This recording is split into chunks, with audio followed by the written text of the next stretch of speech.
డైరెక్ట్‌గా కూడా వీటిల్ని ఈ విధంగా తీయకుండా కూడా మనం నాటితే కూడా అవి వేర్లయితే వస్తాయండి.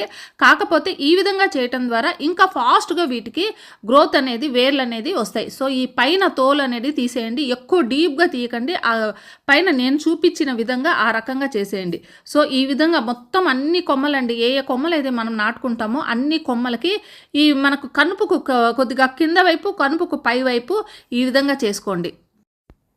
దాదాపు 2 ఇంచెస్ వరకు నేను ఈ విధంగా తీసేసుకున్నానండి. ఇలా అన్నీ తీసేసుకున్న తర్వాత ఇప్పుడు వీటిని నాటేసుకుందాము. నేను ఇసుకను ఉపయోగిస్తున్నానండి. చాలామంది కోకోపీట్‌లో కూడా ఉపయోగిస్తారు. నేను 100% అన్ని మొక్కలండి. ఇంతవరకు నేను మందారాలు కానీ, ఇంకా రోజెస్ గానీ ఏవి పెట్టినా కూడా ఈ ఇసుకలోనే పెట్టాను. సక్సెస్ రేట్ అనేది వీటిల్లో చాలా ఎక్కువగా ఉంటుంది. ఈ ఇసుక కూడా మనం కన్‌స్ట్రక్షన్ చేసేటప్పుడు జల్లెడ పెట్టినప్పుడు ఒకవైపు బాగా సన్నగా ఉండే ఇసుక పడతది. ఇంకోవైపు బరకగా ఉండే